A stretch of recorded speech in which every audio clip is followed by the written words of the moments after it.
Yeah, hello, my people. It's been ages, and I really want to appreciate as many of you as have tried to check on me.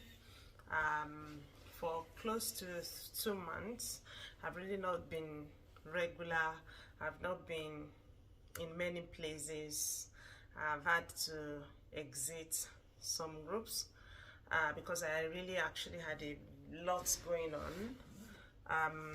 What happened to me in the past 2 months were things like I experienced, I think about 2 years ago, 2.5 years ago in the UK, and those things were quite tough. But I appreciate God that everything actually ended in praise. So, as many of you as have been trying to reach out to me, it was because of that big reason, and another very big and special reason that I know that many of you have been looking upward to. We want to hear from her the big news that she's relocated after migration. Sometimes in 2019 I migrated from my fatherland to motherland. So I left Nigeria for the United Kingdom, and really the journey was actually to move to homeland. And so eventually this year, sometimes last 2 weeks, we actually moved to homeland. And I want to actually tell you it's been bliss all over. And I want to appreciate God that made everything possible. I want to appreciate friends that we've gone through everything together, friends that we were in groups doing many things together, friends that we were not in that same group but that have been following up, friends that are there in the United Kingdom, friends that are there in homeland. I know many of you actually homeland, so there's really no reason to be telling you the name over and over and over again. But I really want to say a few things because I know many people are at either the visa stage, or maybe some people are trying to some people already got their visas and they want to book flights. So I flew Air India, and I really want to talk about them. There were things I enjoyed about their services. There were things I did not enjoy. So you can make your choice. We really booked that flight very close to the time we were to come, like just few days to the time we were to come, because we were to leave our house like fast for some reasons. So we had to just book, and my house around has been waiting. I think my house has been waiting since either April or May, and I didn't come into it. So while we were almost out of place to live in the United Kingdom, we had a big house waiting for us around, so there was really no reason to keep staying. And so Air India, I booked them, and we kept searching everywhere because people have been using different airlines giving us cancels. But things that really brought that close to us was few reasons. It was quite cheap compared to other flights. The time that we were to spend in it was sort of shorter, so to say, and the layover was few hours. And so because we have kids with us, we're thinking if we go to a place that we have to do a layover of 12 hours, 14 hours, we might not find it so easy. Another thing was that I tried to check on one of my friends, my colleague at work, who is an Indian, and she told me, I tried to find out about the two airports around in India, Mumbai Airport and Delhi Airport, and the report she gave me made me actually choose Delhi. UK to Delhi is shorter, like 8 hours. UK to Mumbai is longer, while Delhi to our airports down in homeland is long, but Mumbai airport to homeland is quite short. So you can choose your choice. But the layover is Mumbai is long, like 12 hours, 14 hours. We were not prepared for that because you never can predict children. They want to stroll around, they want to play around, they don't want to listen to you. So we don't want to actually risk it, and we don't even know what the airport will look like, whether we'll be able to buy things. And God so good, thank God we made that decision, because that airport, we did not even see any spots. At least where the terminal that we used, we did not see any spots where they were selling anything. So except whatever we've picked from the from the airplane when they were serving us, or some items we left on us, we possibly wouldn't have had anything they could rest on. So you may want, if you are traveling with your kids, have some things edible with you and some things drinkable, so you don't starve them. So the report that person gave me by Mumbai is that that place is fast-paced, and I don't want fast-paced area too. Having kids on me that we have 2 toddlers, we may not be able to rush. Like if you have children that are 10, 8 and above, those ones can obey you quickly and really run around if you ask them to run. But toddlers, you may not be able to. So that again, we did not want to use a place where we had we will have long layover, or somewhere that is extremely fast paced. So they said Delhi airport, things are quite slow. So we chose the slow ones, slow and steady, to win the race. Booking for us was Tuesday, and it was 9 p.m. downwards. I think our first flight was either 9:05 or 9:45 or something p.m. Those Tuesdays that I've tried to site studies, they are like fortnight Tuesdays, where you have that flight AI 166 from Heathrow to Delhi, and you will now fly Air India AI 308 from Delhi to Homeland. And so we picked that one. They were quite, for us, booking very close to the time of flight. It was cheaper because for adults above 12, I think it was 649 pounds, I think, per person. So the two of us, 600 plus, and the children were 400 plus per person. And I think I still saw some of those flights too. They are still like around that range. So if you are thinking Air India, if you are thinking flying to Australia, you may look at that. But we flew to Melbourne. You may compare the price to wherever we are going to, maybe Sydney, Darwin, or anywhere around. So that fixed. The luggage allowance too was a catch for us, you know. Personally, I love having things on me that I don't want to struggle the first few days I get to wherever I'm going to.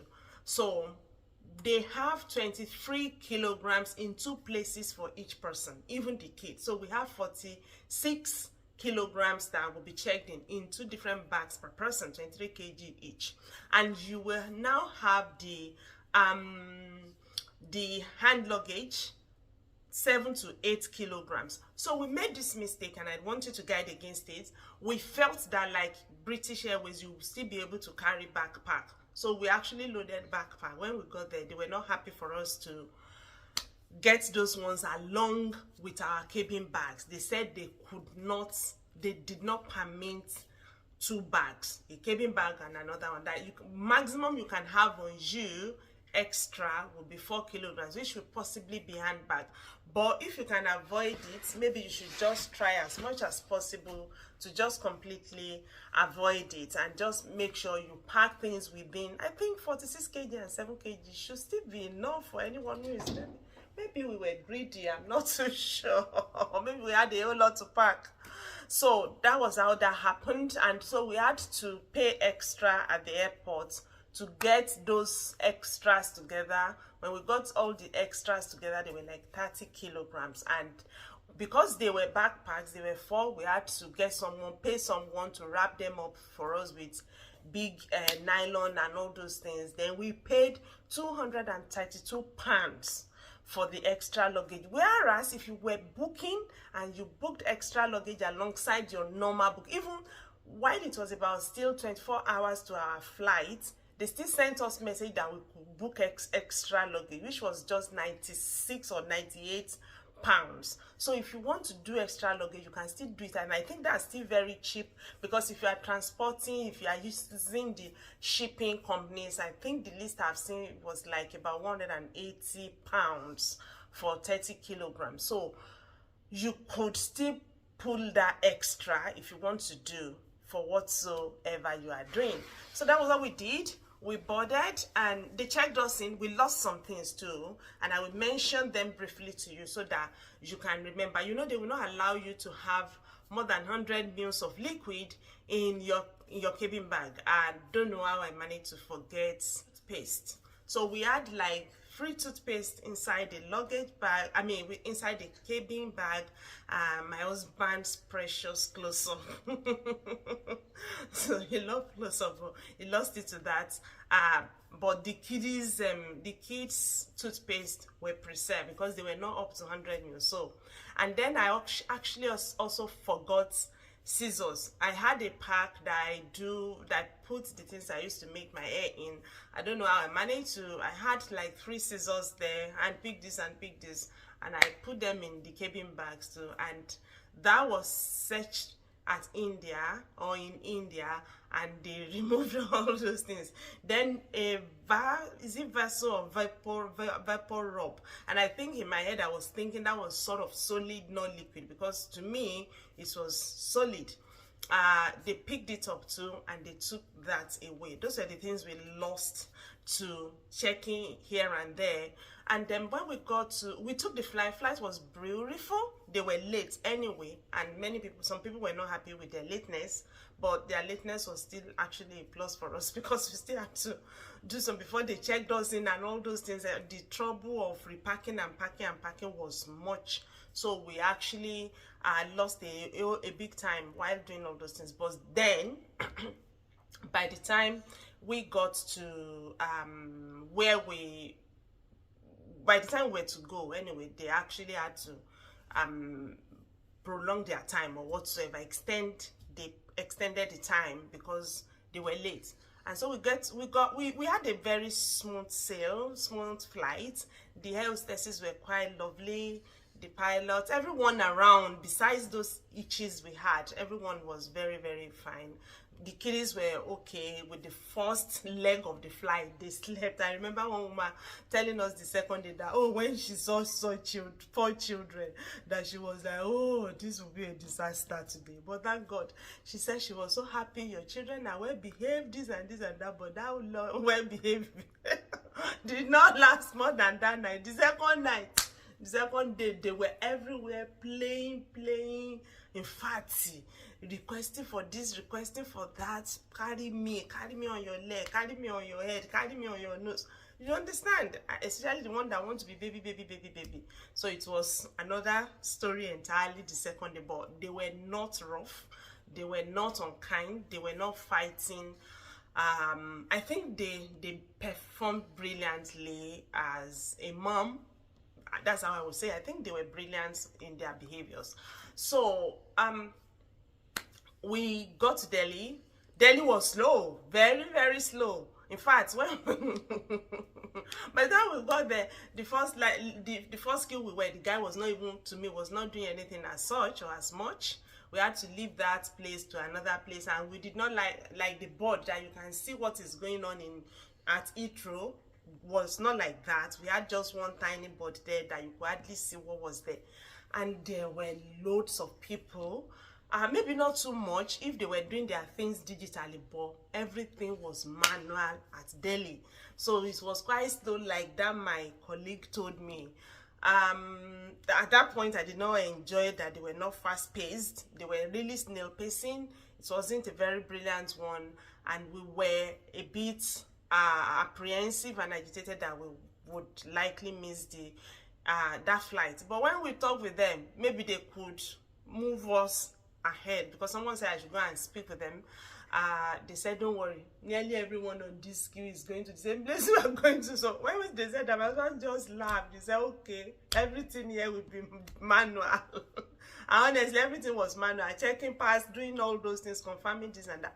So by the time we were to leave, because our flight was to be 14:10, but because day 2 had delay, I think it was to be 3:40 something. By the time we would look up, we just saw last calling for our flight, and we were hurrying on, and they still held on to our bag because of scissors and all those things to get that back and all those, and the place was very far to where we would enter the plane. So they did everything anyway. They communicated, they radio phoned themselves, they were calling Melbourne 6 people, Melbourne 6, you know, we will actually have the same name and all that. And they knew that we've entered, we've been signed in. So they waited until we actually got there. Then we took the flight.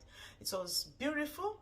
And I think it was just beautiful all through besides those things. When we got to Melbourne, they gave us declaration form. I will give you what the declaration form look like so that you will know what you feel. They tick us with those things that we were bringing. We tick them in medications, maybe prescribed medications, grains, money, maybe you are bringing animal products, fish, hides and bags and all those things. Like liquor, is it liquor or liquor? Drugs. They want to know if you are bringing drugs. You know, this time around, no medications. They want to know all those things. And I saw they ticked in TICQ. So I was thinking, what's T? Maybe take, maybe inspect, maybe check, maybe query or question. So, but I don't know what they meant anyway. So we were just moved to where they would check those things. And when they were checking us, the woman just took our passports. I don't know what she was doing. She just looked through to us through the glasses. Maybe she had done any scan. They didn't ask us what visa you were coming with. They didn't ask us to show them our visas or whatsoever. She just looked through those things. I check her name, check date of birth, and look through to her. Who is this person? The person should step forward and look through our glass. Not like the one we did at Heathrow that they take this, they stamp this, they didn't do anything like that. And then she just passed us and went to where we were to pick our luggage. And we discovered that the one that was wrapped, that we paid huge amount for, was not there. But I was happy because at every point they were very responsive. Immediately they said, okay, just wait for like 20 minutes, this is it, but it didn't come. So later they said they found the load. I think they left it at Delhi or something like that. And they said we should come back to pick it. I guess we would have to clear it. Otherwise, we would have requested that they send it to us at home because that would have been a big stress on us. But then we agreed to come back to pick it, and unfortunately again my husband lost his wallet inside the plane. We were just going when we received a mail that they saw our they saw my husband's wallet inside the airplane. He should come with our identity document to take it. So we really had no choice. He had to go back to pick the luggage and pick the wallet too. So I think those were those things. By the second day again, they've sent us message that the load had come because they told us that the load will come with the next available flight. Fine. When we got to where they were to check our load, you know how many bags they will have like that? Definitely we had 12 check-in bags. So the loads were like that. And we had cabin bags too. 6. So we had so many things on us to pick. When they were passing, they were just passing. I'm sure they were even afraid to check us, but eventually they passed us to one very young guy. I'm sure that guy won't be more than 22 to 25 years. So he checked our things. I saw our medications. There was a place I said I brought big money, and the guy just was like, this woman must be joking. Where will she get this money? He said, did you say you bring this amount of money? I said, no. He just cancelled everything. Like he had looked at my surah. I said, where will you get this kind of money from? I don't know how I managed to tick that on. And the moment they saw the medication pack, they did not even open it because it was quite glaring. It was a prescribed one. It has the logo of the pharmacist in the UK that sold it, everything. So that was quite convincing enough. And one thing they seized from me that was painful was my plantain, fresh plantain, very beautiful one, that I was to make the money we were coming and put inside my bag for the kids to munch on. And I was like, oh, I was lazy. I don't want to fry. I don't want Ororo to be smelling plantain on my clothes, this and that. Let's just wrap it. And I wrapped everything in foil. They were free. And we just put them, when my husband was bringing those, we just brought them out. The guy said, well, after he checked everything, they were to be free. And we told him, but we couldn't find the third one. So the guy just said, okay, maybe we probably left it, because we were thinking maybe we actually left it too. That was the first one I picked, and I did not have the foil to wrap it. So I put it on a chair inside the car. So at that point, we were not so sure. And they said that if we eventually found it, we should trash them. You understand? And funny enough, we eventually found we eventually found it at some point when we got home. So they picked those two plantains, and he paid me. If I say he no pay me, na lie. So then took them away. And besides those things, every other thing was quite smooth. So that was my experience with Air India. You may want to give them a shot if you are someone who have like the things that I have, or if you have flair for them. But I think I've had a whole lot bad reviews about them, because one of those things where the reasons I personally did not want to book until one of my bosses said, Mama, don't worry. Satisfied customers don't give review. And I think that's just, if you're happy, you just feel what? Nothing. We just feel maybe occasionally we can appreciate the bits that they do or that they've done that were right, and just mention those ones that they did not do correctly too. But I think I was a bit happy. If to say puts me on a scale of 100, I would say I'm about 92% happy with their service. People were saying their legroom was small. I don't think the legroom for the economy was bad. It wasn't bad for me. It wasn't. We managed to get free seats for all the family members from London to Delhi, and from Delhi to here. And if you want to pay, I think it's just about £7 per seat for something like that. And foods were fine. We selected our meal ahead of time. I picked some kosher meals, I picked some Muslim meals, and I picked some, did I have something like Hindu? I can't remember. If I see my ticket, I can just show you. They have their meals that you will be very happy with. I think I loved all the meals that they served. Okay, we picked the vegetarians too, and they were loading the kids with lots of menu, and then giving them things to paint to take their attention. The kids enjoyed the flights. Only when we were leaving the altitude to come down that you now have all those muffling imbalances in the hair that is passing through your tympanic membrane, that the kids were very unhappy, and someone was really crying. And I learned that if you chew gum, it might be helpful. If you plug in your earbuds, it could be helpful too. So you can look at all those things. That was my experience with Air India. If you are coming around, you may choose to look at them, because it may be helpful for you, especially if you have a good number of family members like some of us. And you can look at others too. I know people fly Singapore Air, Etihad, Qatar, British Airways. People fly all those ones. Beautiful, many beautiful ones. Qantas, I learned Qantas is quite beautiful, very beautiful. I've heard over and over and over. Yeah, just make your choice and feel happy with yourself, and I wish you success and safe trip down home here in Jesus' name. So next time I will tell you how these people have been pampering me, making me happy, making my family happy. I'll tell you some things that I found strange. I'll tell you some things that I've been enjoying, and see you soonest. Love you.